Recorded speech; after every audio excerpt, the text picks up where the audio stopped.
नमस्कार साथियों, स्वागत है आप सभी का आप ही के अपने YouTube channel GK selection point Ramesh मुंड में। साथियों, आज मैं आपके बीच लेकर आया हूं प्राचीन भारतीय इतिहास का टॉपिक गुप्त साम्राज्य भाग 2। इससे पहले भाग 1 में चंद्रगुप्त प्रथम और समुद्रगुप्त के बारे में हम अध्ययन कर चुके हैं। आज इस भाग 2 में हम अध्ययन करेंगे चंद्रगुप्त द्वितीय या जिसे कहा जाता है चंद्रगुप्त विक्रमादित्य, कुमारगुप्त और स्कंदगुप्त के बारे में। और साथियों, मात्र 50 प्रश्नों के माध्यम से इन तीनों शासकों के संदर्भ में हम संपूर्ण जानकारी प्राप्त कर लेंगे और निश्चित तौर पर आपका परीक्षा में अगर इन तीनों शासकों के संदर्भ में प्रश्न आएगा तो इस वीडियो में से निश्चित रूप से आएगा। तो शुरुआत करते हैं साथियों आज की वीडियो की। पहला प्रश्न है, भारतीय इतिहास में देवराज, देवगुप्त, देवश्री नामों से जाना जाता है। तो ये 3 नाम है साथियों। इसमें ज्यादातर देखिए देवराज जो है वो परीक्षाओं में पूछा जाता है। इसके अलावा मैंने 2 चीजें और लिखी हैं, देवगुप्त और देवश्री। इन नामों से जाना जाता है गुप्त वंश के महान शासक चंद्रगुप्त द्वितीय को, या जिसको कहा जाता है चंद्रगुप्त विक्रमादित्य। और इसका शासनकाल जो है वो था 380 से 412 ईस्वी। दूसरा प्रश्न है, चंद्रगुप्त द्वितीय के द्वारा धारण की गई उपाधियां। देखिए साथियों, ये उपाधियां आपको ध्यान में रखनी है। इन शासकों की परीक्षाओं में आई बार जो है उपाधियों के प्रश्न पूछे जाते हैं। परम भागवत की उपाधि, विक्रमादित्य की उपाधि, विक्रमांक की उपाधि, सिंह विक्रम की उपाधि, श्री विक्रम सिंह की उपाधि, अजीत विक्रम की उपाधि और नरेंद्र चंद्र की उपाधि। ये जो उपाधियां लिखी है मैंने 7, ये आपको ध्यान में रखनी है। इसमें विशेष रूप से 3 उपाधियां ज्यादातर पूछी जाती हैं, परम भागवत, विक्रमादित्य और सिंह विक्रम। और साथियों एक देखिए प्रश्न और भी बन सकता है कि गुप्त वंश का पहला शासक जिसने परम भागवत की उपाधि धारण की थी। तो गुप्त वंश का पहला शासक था जिसने परम भागवत की उपाधि धारण की थी, वो था चंद्रगुप्त द्वितीय। इसके अलावा साथियों इसके बाद में जो कुमारगुप्त प्रथम बना, कुमारगुप्त का बाद में जो है इसका पुत्र स्कंदगुप्त बना, उन्होंने भी परम भागवत की उपाधियां धारण की थी। लेकिन पहला शासक था परम भागवत की उपाधि धारण करने वाला चंद्रगुप्त द्वितीय। अगला प्रश्न है, गुप्त शासकों में सर्वप्रथम चांदी के सिक्के चलाने का श्रेय किसे दिया जाता है। तो साथियों गुप्त शासकों में सबसे पहले चांदी के सिक्के चलाने का श्रेय दिया जाता है भारत में चंद्रगुप्त द्वितीय को। और ध्यान में रखिएगा पश्चिमी भारत में इसने चांदी के सिक्के चलवाए थे। आगे इसका संपूर्ण उल्लेख करेंगे अपन कि इसने भारत में जो है शकों को पराजित किया था और पश्चिमी भारत में शकों को पराजित करने के पश्चात कौन से सिक्के चलाए थे, चांदी के सिक्के। अगला प्रश्न है, किस शक शासक को पराजित करके चंद्रगुप्त द्वितीय ने पश्चिमी भारत से शकों का उन्मूलन कर दिया। तो पश्चिमी भारत से शकों का उन्मूलन कर दिया था इसने रुद्र सिंह तृतीय को पराजित करके। अगला प्रश्न है, शकों पर विजय प्राप्त करने के पश्चात चंद्रगुप्त द्वितीय ने कौन से चांदी के सिक्के चलाए। तो ये सिक्के चलाए थे चांदी के, आप सभी जानते हैं चांदी के सिक्के चलाए थे। लेकिन यदि सिक्कों का प्रकार पूछ लिया जाए तो इसने चलाए थे चांदी के व्याघ्र शैली के सिक्के। तो चांदी के व्याघ्र शैली के सिक्के चलाए थे चंद्रगुप्त द्वितीय ने शक शासक रुद्र सिंह तृतीय को पराजित करने के पश्चात। और इन सिक्कों का भार यदि आपसे पूछ लिया जाए तो 32 से 36 ग्राम तक इनका भार था। अगला प्रश्न है, चंद्रगुप्त द्वितीय ने शकों को पराजित करके कौन सी उपाधि धारण की थी। तो यह भी कई बार परीक्षाओं में आता है। शकों को पराजित करने के बाद में इसने उपाधि धारण की थी विक्रमादित्य की। अगला प्रश्न है, शकों को पराजित करने में चंद्रगुप्त द्वितीय को किस वंश का सहयोग प्राप्त हुआ था। तो चंद्रगुप्त द्वितीय ने किस वंश का सहयोग लिया था शकों को पराजित करने में, वाकाटक वंश का सहयोग लिया था। अगला प्रश्न है, चंद्रगुप्त द्वितीय ने अपनी पुत्री प्रभावती गुप्त का विवाह किसके साथ संपन्न करवाया। तो इसकी पुत्री थी प्रभावती गुप्त, इसका विवाह इन्होंने करवाया था वाकाटक वंश के शासक रुद्रसेन द्वितीय से। तो यह भी कई बार परीक्षाओं में आता है। रुद्रसेन द्वितीय जो वाकाटक वंश के शासक थे, वो प्रभावती गुप्त के जो थे पति थे और चंद्रगुप्त द्वितीय की पुत्री थी प्रभावती गुप्त। और इसी वंश की सहायता से जो है चंद्रगुप्त द्वितीय ने शकों का उन्मूलन किया था। अगला प्रश्न है, समुद्रगुप्त तथा चंद्रगुप्त द्वितीय के मध्य गुप्त वंश में किस निर्बल या कमजोर शासक का उल्लेख मिलता है। तो साथियों समुद्रगुप्त के बाद में वैसे अपन मोस्टली बात जो है चंद्रगुप्त द्वितीय की करते हैं, लेकिन समुद्रगुप्त और चंद्रगुप्त द्वितीय के बीच में एक और कमजोर शासक का उल्लेख मिलता है, वो था रामगुप्त। और गुप्त अभिलेखों की वंशावली में इसका उल्लेख नहीं मिलता है, यह आपको ध्यान में रखना है। गुप्त अभिलेखों की वंशावली में रामगुप्त का उल्लेख नहीं मिलता है। अगला प्रश्न है, सर्वप्रथम किस इतिहासकार ने रामगुप्त की प्रामाणिकता को सिद्ध करने का प्रयास किया था? वेरी इंपॉर्टेंट क्वेश्चन है। रामगुप्त की ऐतिहासिकता या प्रामाणिकता को सिद्ध करने का प्रयास सबसे पहले किया था राखलदास बनर्जी ने। कौन से ऐतिहासिक ग्रंथों में रामगुप्त का उल्लेख मिलता है? देखिए साथियों, इस तरह के प्रश्न ज्यादातर परीक्षाओं में पूछे जाते हैं। ये वो ग्रंथ हैं जिसमें रामगुप्त का उल्लेख मिलता है। तो एक तो ग्रंथ है देवी चंद्रगुप्तम, इसके रचयिता आप जानते हैं विशाखा दत्त हैं। एक है हर्षचरित्र, इसके रचनाकार हैं बाणभट्ट। और एक काव्य मीमांसा ग्रंथ में इसकी जानकारी मिलती है, इसकी रचना की थी राजशेखर ने। और एक ग्रंथ है मुजलम उल तवारिख, जिसकी रचना की थी अबुल हसन अली ने। तो ये वो ग्रंथ हैं जिनमें रामगुप्त के बारे में उल्लेख मिलता है। अगला प्रश्न है, चंद्रगुप्त द्वितीय ने किसके साथ विवाह किया? तो साथियों प्रथम विवाह जो इन्होंने किया था वो किया था ध्रुव देवी, जिसका अन्य नाम था ध्रुव स्वामिनी। और ये कौन थी? ये चंद्रगुप्त द्वितीय के भाई रामगुप्त की पत्नी थी। ये आपको ध्यान में रखना है। इसका उल्लेख जो है सारे ग्रंथ करते हैं इस कथा का। और चंद्रगुप्त द्वितीय अपने भाई रामगुप्त को सिंहासन से हटाकर शासक बना था, तथा इसने रामगुप्त की पत्नी ध्रुव देवी या ध्रुव स्वामिनी से विवाह कर लिया था। एक इनका अन्य विवाह भी परीक्षाओं में आता है। दूसरा विवाह इन्होंने किया था नागवंश की राजकुमारी कुबेर नागा के साथ। और कुबेर नागा से ही इन्हें पुत्री की प्राप्ति हुई थी, जिसका नाम था प्रभावती गुप्त। यह आपको ध्यान में रखना है अच्छी तरह। अगला प्रश्न है, प्रथम गुप्त सम्राट जिसने परम भागवत की उपाधि धारण की थी। ये अपन देख चुके हैं उपाधियों में, तो चंद्रगुप्त द्वितीय था। और चंद्रगुप्त द्वितीय के अलावा और कौन से गुप्त शासकों ने उपाधि धारण की थी? अगर आपने सुना था तो अच्छी तरह बताइए। तो वो शासक थे कुमारगुप्त और स्कंदगुप्त। तो परम भागवत की उपाधि साथियों इन्होंने इसलिए धारण की थी, अगर बाई चांस आपको कारण पूछ लिया जाए, तो वैष्णव मत में आस्था थी इनको। इन तीनों ही शासकों की आस्था थी वैष्णव धर्म में, इसलिए इन्होंने परम भागवत की उपाधि धारण की थी। अगला प्रश्न है, चंद्रगुप्त द्वितीय से संबंधित अभिलेख हैं। अब देखिए ये जो 5 अभिलेख हैं साथियों, ये आप ध्यान में रखिए। ये अभिलेख जो हैं पांचों, ये चंद्रगुप्त द्वितीय से संबंधित हैं। कौन कौन से हैं? सबसे पहला देखिए साथियों, मथुरा शिलालेख, सांची अभिलेख, गढ़वा अभिलेख, उदयगिरी गुहालेख, करमदंडा अभिलेख। तो मथुरा, सांची, गढ़वा, उदयगिरी और करमदंडा ये अभिलेख संबंधित हैं चंद्रगुप्त द्वितीय से। और चंद्रगुप्त द्वितीय के शासनकाल का प्रथम अभिलेख जो माना जाता है वो है मथुरा अभिलेख या मथुरा शिलालेख। या विशेष रूप से ध्यान में रखिए।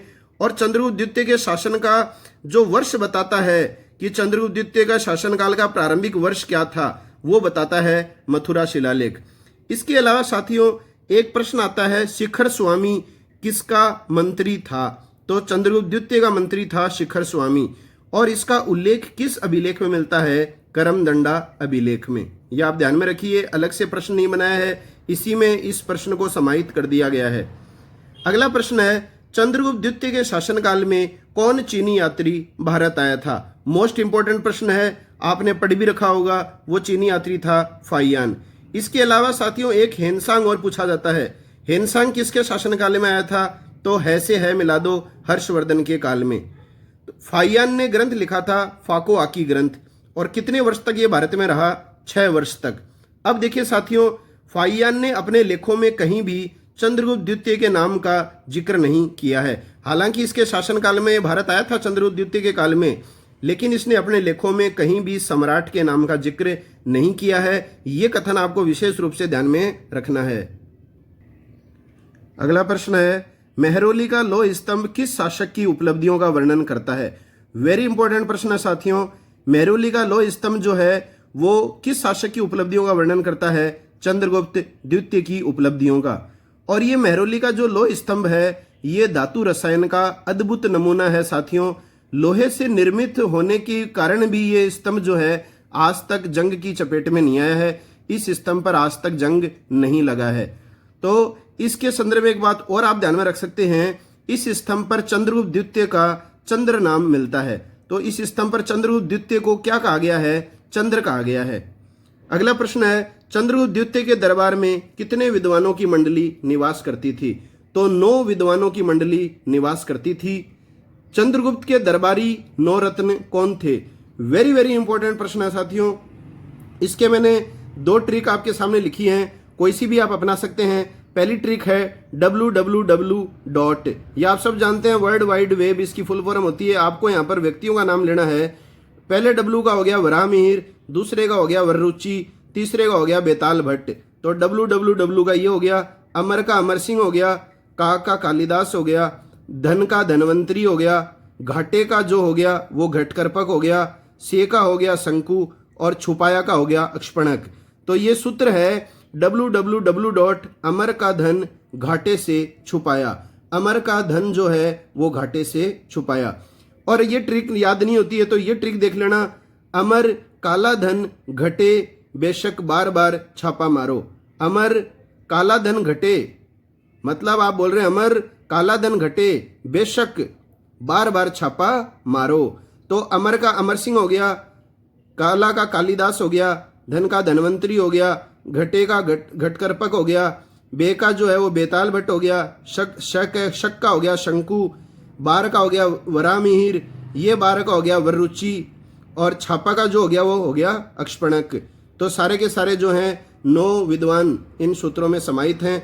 अगर आप ऐसे याद करना चाहें तो ऐसे याद कर सकते हैं। प्रश्न यही आएगा कौन सा 9 रत्न था या नहीं था, या फिर आ जाएगा अमर सिंह किसका दरबारी 9 रत्न था या शंकु किसका दरबारी 9 रत्न था? तो चंद्रगुप्त द्वितीय का। साथियों अगर वीडियो पसंद आ रही है तो वीडियो को लाइक अवश्य कीजिए करें और इसके अलावा अधिक से अधिक साथियों में वीडियो को शेयर करें और चैनल को सब्सक्राइब नहीं किया है तो सब्सक्राइब ज़रूर करें, बेल आइकन को दबाएं ताकि मेरे द्वारा डेली जो वीडियोस डाले जा रहे हैं उनके नोटिफिकेशन सबसे पहले आप तक पहुंच सकें। अगला प्रश्न है, चंद्रगुप्त द्वितीय ने किसे अपना दूत बनाकर कुंतल नरेश के दरबार में भेजा? तो कुंतल नरेश के दरबार में चंद्रगुप्त द्वितीय ने भेजा था अपने दरबारी 9 रत्न कालिदास को। आगे इसकी रचनाओं की भी बात करेंगे साथियों और अन्य वैज्ञानिकों की भी बात करेंगे, वराहमिहिर की भी बात करेंगे, कालिदास की भी बात करेंगे, हम अमर सिंह की भी बात करेंगे और भी बहुत सारे वैज्ञानिक हैं जिनकी हम आगे बात करेंगे वीडियोज में। अगला प्रश्न है, चंद्रगुप्त द्वितीय का प्रथम लेख माना जाता है जिसमें सर्वप्रथम गुप्त संवत का प्रयोग किया गया है। तो प्रथम लेख जो है वो आपको पता है वो है मथुरा लेख। इसमें गुप्त संवत का प्रयोग भी किया गया है। अब देखिए मथुरा लेख से संबंधित एक प्रश्न और भी आता है साथियों। मथुरा लेख आर्य उदिताचार्य का भागवत कुशिक के वंशज के रूप में उल्लेख करता है। यह भी आपको विशेष रूप से ध्यान में रखना है। अगला प्रश्न है, चंद्रगुप्त द्वितीय के पश्चात गुप्त साम्राज्य का शासक बना तथा जिसके शासनकाल की प्रथम तिथि 415 ईस्वी विल्सड अभिलेख में मिलती है। तो चंद्रगुप्त द्वितीय के पश्चात गुप्त वंश का शासक कौन बना जिसके शासनकाल की प्रथम तिथि 415 ईस्वी कौन से अभिलेख में मिलती है? विल्सड अभिलेख में। तो वो बना था कुमारगुप्त महेंद्रादित्य। इसका शासनकाल था 415 से 455 ईस्वी। अगला प्रश्न है, मंदसौर प्रशस्ति से कुमारगुप्त प्रथम के शासन की जानकारी मिलती है। इस प्रशस्ति का रचयिता कौन था? तो देखिए साथियों, ये कुमारगुप्त प्रथम जो है इसी को कहा जाता है कुमारगुप्त महेंद्रादित्य। महेंद्रादित्य की तो उपाधि थी, वैसे इसका नाम परीक्षाओं में ऑप्शन में ज्यादातर यही आता है कुमारगुप्त प्रथम। और कुमारगुप्त नाम के 3 शासक बने हैं गुप्त वंश में, कुमारगुप्त प्रथम, द्वितीय और तृतीय। तो प्रथम ही जो है वो विशेष महत्व रखता है। अब देखिए मंदसौर प्रशस्ति में कुमारगुप्त प्रथम के शासन की जानकारी मिलती है। इस मंदसौर प्रशस्ति का रचयिता पूछा जाता है, तो रचयिता है वत्स भट्टी। ये ध्यान में रखिएगा, बार बार परीक्षाओं में आता है। अगला प्रश्न है, किस गुप्त वंशीय शासक के सर्वाधिक अभिलेख प्राप्त हुए हैं? वेरी इंपॉर्टेंट है, सर्वाधिक अभिलेखों वाला शासक है कुमारगुप्त प्रथम। अगला प्रश्न है, कुमारगुप्त प्रथम ने अपने सिक्कों पर गरुड़ के स्थान पर किसकी आकृति उत्कीर्ण करवाई? तो ये एक ऐसा शासक था जिसने अपने सिक्कों से जो है मयूर की आकृति जो है वो उत्कीर्ण करवाई और गरुड़ की जो आकृति थी उसको हटा दिया। बाकी गुप्त शासकों ने अपने सिक्कों पर गरुड़ की आकृति उत्कीर्ण करवाई थी, लेकिन कुमारगुप्त प्रथम ने क्या किया, गरुड़ के स्थान पर मयूर की आकृति उत्कीर्ण करवाई सिक्कों पर। मोस्ट इंपॉर्टेंट है। अगला प्रश्न है, जिस प्रकार चंद्रगुप्त द्वितीय ने पश्चिमी भारत में चांदी के सिक्कों का प्रचलन प्रारंभ किया था, वैसे ही कुमारगुप्त प्रथम ने भारत के किस भाग में चांदी के सिक्कों का प्रचलन करवाया था? बिल्कुल आसान प्रश्न है, मध्य भारत में। तो देखिए साथियों, कई बार प्रश्न आता है कि वह गुप्त शासक जिसने मध्य भारत में चांदी के सिक्कों का प्रचलन करवाया, तो उत्तर आ जाएगा यहाँ पर कुमारगुप्त प्रथम। और पश्चिमी भारत में सिक्कों का प्रचलन सबसे पहले किसने करवाया था? तो ये करवाया था चंद्रगुप्त द्वितीय ने। अगला प्रश्न है, नालंदा विश्वविद्यालय की स्थापना किसके शासनकाल में हुई थी? तो नालंदा विश्वविद्यालय के बारे में हम गुप्तकालीन शिक्षा जब पढ़ेंगे तो उसके अंतर्गत विस्तार से बात करेंगे। यहाँ केवल आपको दो बातें ध्यान में रखनी है। इस विश्वविद्यालय की स्थापना हुई थी कुमारगुप्त महेंद्रादित्य या कुमारगुप्त प्रथम के शासनकाल में, और नालंदा विश्वविद्यालय को महायान बौद्ध धर्म का ऑक्सफोर्ड कहा जाता है। अगला प्रश्न है, कुमारगुप्त प्रथम ने कौन कौन सी उपाधियां धारण कर रखी थी? तो जैसे चंद्रगुप्त द्वितीय की उपाधियां हमने पढ़ी थी, वैसे ही अब अपन पढ़ेंगे कुमारगुप्त प्रथम की उपाधियां। देखिए साथियों, इसमें मैंने 5 उपाधियों का जिक्र किया है, और निश्चित रूप से अगर उपाधियों का प्रश्न आएगा तो इन्हीं में से आएगा। इसमें आप देखिए 3 उपाधियां विशेष रूप से ध्यान में रखिए। एक तो महेंद्रादित्य, ये तो आप शुरू से ही समझ गए होंगे कि महेंद्रादित्य जो है इसका पूरा नाम है कुमारगुप्त महेंद्रादित्य। एक इसके अलावा इसने उपाधि धारण की थी अश्व महेंद्र की उपाधि, एक की थी श्री महेंद्र, एक शक्रादित्य और एक परम भागवत। तो परम भागवत की उपाधि सबसे पहले चंद्रगुप्त द्वितीय ने धारण की थी, उसके बाद में कुमारगुप्त प्रथम ने धारण की, बाद में स्कंदगुप्त ने धारण की। तो ये तो विशेष बात हो ही गई। इसके अलावा साथियों आप महेंद्रादित्य और अश्वमहेंद्र, ये 2 उपाधियां विशेष रूप से ध्यान में रखिए, ज्यादातर परीक्षाओं में प्रश्न पूछा जाता है। इसके अलावा एक देखिए शक्रादित्य, ये जो उपाधि है इसका उल्लेख जो है वो चीनी यात्री हेनसांग ने किया है। इस उपाधि का जो उल्लेख है वो चीनी यात्री हेनसांग करता है शक्रादित्य। तो कुमारगुप्त प्रथम को शक्रादित्य की उपाधि किसने दी थी या किसने इस उपाधि का उल्लेख किया है? तो हेनसांग ने। अब देखिए साथियों, भीतरी अभिलेख के अनुसार कुमारगुप्त प्रथम ने विक्रमादित्य की उपाधि भी ली थी। तो विक्रमादित्य की उपाधि चंद्रगुप्त द्वितीय ने ली थी, लेकिन भीतरी अभिलेख जो है गाजीपुर उत्तर प्रदेश में, वो अभिलेख क्या कहता है कि कुमारगुप्त प्रथम ने भी विक्रमादित्य की उपाधि धारण की थी। तो प्रश्न आ सकता है ये भीतरी अभिलेख के संदर्भ में, किस अभिलेख के अनुसार चंद्रगुप्त द्वितीय के अलावा कुमारगुप्त प्रथम ने भी विक्रमादित्य की उपाधि ली थी? तो वह है भीतरी अभिलेख। अगला प्रश्न है, कुमारगुप्त प्रथम से संबंधित ताम्रपत्र लेख कहां कहां से प्राप्त हुए हैं? तो 3 ताम्रपत्र लेख प्राप्त हुए हैं कुमारगुप्त प्रथम के संदर्भ में। एक तो हुआ है जो बांग्लादेश के दिनाजपुर जिले से, जिसका नाम है दामोदरपुर ताम्रपत्र लेख। एक प्राप्त हुआ है बांग्लादेश के धनदेय स्थान से, और एक हुआ है बांग्लादेश के वैग्राम स्थान से। तो दिनाजपुर बांग्लादेश, धनदेय बांग्लादेश और वैग्राम बांग्लादेश, ये 3 स्थान आप ध्यान में रखिए। यहां से कुमारगुप्त प्रथम से संबंधित ताम्रपत्र लेखों की प्राप्ति हुई है। अगला प्रश्न है, किस अभिलेख में कुमारगुप्त प्रथम को शरदकालीन सूर्य की भांति बताया गया है? तो शरदकालीन सूर्य की भांति कुमारगुप्त प्रथम को बताया गया है तुमैन अभिलेख में, और तुमैन अभिलेख कहाँ मिला है? ग्वालियर मध्य प्रदेश में।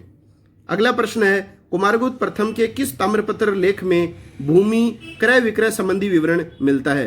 तो ये मोस्ट इंपोर्टेंट प्रश्न है साथियों। भारत में पहली बार या सर्वप्रथम भूमि के क्रय विक्रय संबंधी विवरण का उल्लेख कहाँ मिलता है? तो ये मिलता है दामोदरपुर ताम्रपत्र लेख में, और बांग्लादेश के दिनाजपुर जिले से ये ताम्रपत्र लेख प्राप्त हुआ है। अगला प्रश्न है, प्रथम गुप्त शासक जिसके अभिलेख बंगाल से प्राप्त हुए हैं? तो कुमारगुप्ती वो शासक है जिसके अभिलेख सबसे पहले बंगाल से प्राप्त हुए हैं। अगला प्रश्न है, किस अभिलेख के अनुसार मंदसौर के राज्यपाल बंधु वर्मा, ये भी आपको ध्यान में रखना है, मंदसौर का राज्यपाल था बंधु वर्मा ने कुमारगुप्त प्रथम के काल में सूर्य मंदिर का निर्माण करवाया था। तो मंदसौर के राज्यपाल बंधु वर्मा ने कुमारगुप्त प्रथम के काल में सूर्य मंदिर का निर्माण करवाया था। किस अभिलेख में ये जानकारी मिलती है? मंदसौर अभिलेख में। और साथियों, मंदसौर का अन्य नाम भी परीक्षाओं में पूछा जाता है, मंदसौर का अन्य नाम है दशपुर। अगला प्रश्न है, किस गुप्त शासक के शासनकाल के अंतिम वर्षों में पुष्यमित्रों ने आक्रमण किया था? तो देखिए प्रश्न, किस गुप्त शासक के शासनकाल के अंतिम वर्षों में किन्होंने आक्रमण किया था? पुष्यमित्रों ने। तो यह आक्रमण किया था कुमारगुप्त प्रथम के शासनकाल के अंतिम वर्षों में। अगला प्रश्न है, पुष्यमित्रों को पराजित करने वाला गुप्त शासक था? तो पुष्यमित्रों को पराजित करने वाला जो शासक था वो था स्कंदगुप्त। और स्कंदगुप्त जो कौन था? कुमारगुप्त प्रथम का पुत्र था। इसका शासनकाल आप क्या बताएंगे? 455 से 467 ईस्वी। अगला प्रश्न है, किस अभिलेख में पुष्यमित्रों तथा हुणों के साथ स्कंदगुप्त द्वारा किए गए युद्ध का उल्लेख मिलता है? मतलब स्कंदगुप्त ने पुष्यमित्रों तथा हुणों के साथ युद्ध किया था, इसकी जानकारी मिलती है भीतरी अभिलेख जो है गाजीपुर उत्तर प्रदेश में। अगला है, किसके शासक बनते ही मध्य एशिया की बर्बर जाति हुणों ने भारत पर आक्रमण किया था? तो मध्य एशिया की बर्बर जाति थी हुण। यह भी कई बार प्रश्न आता है, हुण कौन थे? तो मध्य एशियाई बर्बर जाति थी और इन्होंने स्कंदगुप्त के शासक बनते ही जो है वो भारत पर आक्रमण किया था। हुणों के आक्रमण तथा हुणों को मलेच्छ किस अभिलेख में संबोधित किया गया है? तो हुणों के आक्रमण का उल्लेख किया गया है और हुणों को क्या कहा गया है? मलेच्छ कहा गया है। किस अभिलेख में कहा गया है? तो स्कंदगुप्त के जूनागढ़ अभिलेख में। अब देखिए साथियों, जूनागढ़ अभिलेख की बात हो और सुदर्शन झील की बात न हो, ऐसा हो नहीं सकता। निश्चित प्रश्न आता है। प्रश्न है, किस गुप्त शासक ने गिरनार स्थित सुदर्शन झील का पुनरुद्धार करवाया था? तो सुदर्शन झील का पुनरुद्धार करवाया था गुप्त शासक स्कंदगुप्त ने। अब देखिए इसके बारे में थोड़ी सी जानकारी मैं दे रहा हूं। हालांकि मौर्य वंश में जो है मैंने आपको ये बात अच्छी तरह बता रखी है। मौर्य वंश का भाग 1 आप जो देखोगे चंद्रगुप्त और जो बिंदुसार के संदर्भ में था, उसमें आपको ये पूरी जानकारी मिलेगी। आपको इस सुदर्शन झील का निर्माण जो है वो चंद्रगुप्त मौर्य के सौराष्ट्र स्थित गवर्नर पुष्यगुप्त वैश्य ने करवाया था। यह भी इंपॉर्टेंट प्रश्न है। और अशोक के गवर्नर थे तुषास्प, इसने भी इसकी मरम्मत करवाई थी। अगला प्रश्न है, सुदर्शन झील के किनारे विष्णु मंदिर का निर्माण किसने करवाया था? तो इस झील के किनारे विष्णु मंदिर का निर्माण करवाया गया था स्कंदगुप्त के काल में। पर्णदत्त के पुत्र चक्रपालित ने इसका निर्माण करवाया था। अब देखिए सुदर्शन झील का पुनर्निर्माण किसने करवाया? तो पुनर्निर्माण कराया था सौराष्ट्र के गवर्नर पर्णदत्त के पुत्र चक्रपालित के द्वारा। अगला प्रश्न है, स्कंदगुप्त के द्वारा कौन कौन सी उपाधियां धारण की गई थी? तो उपाधियां तो आप अच्छी तरह ध्यान में कर ही लो। स्कंदगुप्त ने देखिए साथियों 3 उपाधियां धारण की थी। एक तो शक्रोपम की उपाधि, कहोम स्तंभ लेख में इस उपाधि की जानकारी मिलती है। एक जूनागढ़ अभिलेख में कौन सी उपाधि की जानकारी मिलती है? श्री परिक्षिप्त वक्षा। तो श्री परिक्षिप्त वक्षा कई बार परीक्षाओं में आ चुका है कि किस गुप्त शासक के द्वारा श्री परिक्षिप्त वक्षा की उपाधि धारण की गई थी? तो ये की गई थी स्कंदगुप्त के द्वारा। इसके अलावा परम भागवत की उपाधि भी इन्होंने धारण की थी। वैष्णव मत से प्रभावित थे ये भी। अगला प्रश्न है, किस गुप्त शासक के काल में सिक्कों में मिलावट सबसे अधिक हुई? तो सिक्कों में मिलावट सबसे अधिक हुई थी स्कंदगुप्त के काल में। यह भी मोस्ट इंपॉर्टेंट प्रश्न है। अगला है, किस शासक के काल में सुवर्ण सिक्कों का वजन 144 से 146 ग्रेन तक हो गया था? तो सिक्कों में मिलावट ज्यादा होने लग गई थी तो वजन बढ़ गया। तो स्कंदगुप्त के काल में। अब देखिए स्कंदगुप्त से पहले जो स्वर्ण सिक्कों का वजन था वो था 118 से 123 ग्रेन और स्कंदगुप्त के काल में कितना हो गया? 144 से 146 ग्रेन। अगला प्रश्न है, पश्चिमी भारत में चांदी के सिक्कों को जारी करने वाला अंतिम गुप्त शासक। अब देखिए साथियों, आप अच्छी तरह प्रश्न को देखिए, ये आपको प्रथम शासक नहीं पूछ रहा है। पश्चिमी भारत में चांदी के सिक्कों को जारी करने वाला अंतिम गुप्त शासक पूछ रहा है। अगर प्रथम पूछता तो चंद्रगुप्त विक्रमादित्य आ जाता। अंतिम पूछ रहा है, उत्तर आएगा स्कंदगुप्त। अगला प्रश्न है, किस शासक के पश्चात गुप्त साम्राज्य का पतन प्रारंभ हो गया? तो स्कंदगुप्त जब तक था तब तक गुप्त साम्राज्य का अच्छा खासा अस्तित्व था और इसने हुणों और पुष्यमित्रों को भी पराजित कर दिया था। लेकिन स्कंदगुप्त के बाद में जितने भी उत्तराधिकारी बने वो बेहद ही निर्बल और कमजोर थे। तो स्कंदगुप्त के पश्चात गुप्त साम्राज्य का पतन प्रारंभ हो गया। अगला प्रश्न है, किस गुप्त शासक के समय का एरण अभिलेख है जो सती प्रथा का प्रथम अभिलेखीय वर्णन है। तो एरण अभिलेख जो है इसका समय पूछा जाता है 510 ईस्वी का ये अभिलेख है। तो किस गुप्त शासक के समय का है ये अभिलेख जिसमें सती प्रथा का पहला अभिलेखीय वर्णन मिलता है? तो इस समय गुप्त वंश के शासक थे भानुगुप्त, और भानुगुप्त के सेनापति गोपराज, ये नाम भी आप ध्यान में रखिए। गोपराज की स्त्री का सती होने का उल्लेख जो है वो एरण अभिलेख में मिलता है। अगला प्रश्न है, किस शासक के काल में गुप्त साम्राज्य 3 भागों में विभाजित हो गया या बंट गया? तो 3 भागों में बंट गया था नरसिंह गुप्त बालादित्य के शासनकाल में। अगला प्रश्न है, नरसिंह गुप्त बालादित्य के समय गुप्त साम्राज्य के शासक कौन थे? तो जाहिर सी बात है इस समय गुप्त साम्राज्य 3 भागों में विभाजित हो गया था, तो 3 ही शासक होंगे। एक तो देखो मगध का शासक जो वास्तविक गुप्त साम्राज्य था, उस मगध का शासक तो था नरसिंह गुप्त बालादित्य।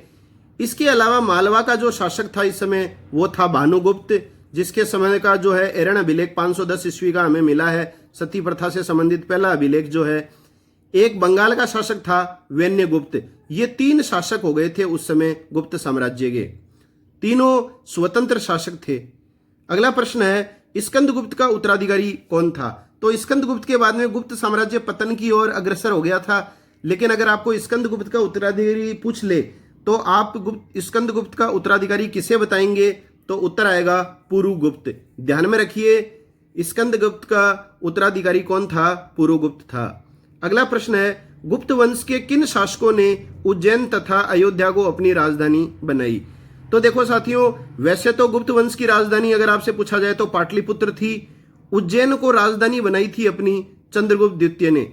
तो चंद्रगुप्त द्वितीय के शासनकाल में 2 राजधानियां थी।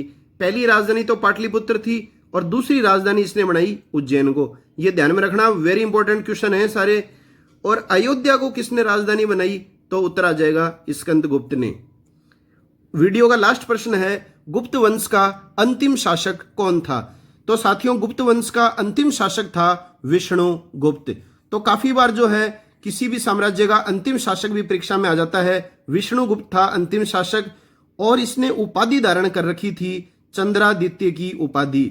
चंद्रादित्य की उपाधि धारण किसके द्वारा की गई थी? अंतिम गुप्त शासक विष्णुगुप्त के द्वारा।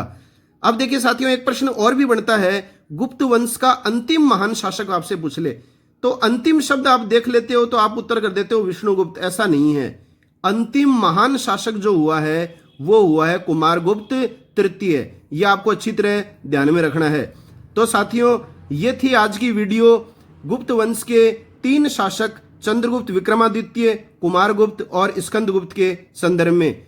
साथियों, ये 50 प्रश्न जो हैं अगर आपने पढ़ लिए हैं, याद कर लिए हैं, तो चाहे आप फर्स्ट ग्रेड की परीक्षा दे रहे हो, चाहे आपके सेकंड ग्रेड में सामाजिक ज्ञान हो, चाहे फर्स्ट पेपर सेकंड ग्रेड का आप क्लियर करना चाह रहे हो या रिट का एग्जाम क्लियर करना चाह रहे हो, कोई भी प्रतियोगी परीक्षा में अगर आपके सिलेबस में यह टॉपिक है तो इस 50 प्रश्नों के बाहर प्रश्न आने की संभावना न के बराबर है। और अगर आपने सारे प्रश्न याद कर लिए हैं तो आप पूरी तरह से आत्मविश्वास प्राप्त कर सकते हैं। और आत्मविश्वास जो है वो किसी भी परीक्षा में सफलता दिलाने का पहला सोपान माना जाता है। तो साथियों, अगर वीडियो पसंद आई है तो आप इसे निश्चित लाइक कीजिए। जितने ज़्यादा आप लाइक करेंगे उतना ही मैं और ज़्यादा मोटिवेट होऊंगा, मुझ में आत्मबल की प्राप्ति होगी और अधिक मेहनत के साथ और अधिक आपके बीच में सामग्री प्रस्तुत करने का प्रयास करूंगा।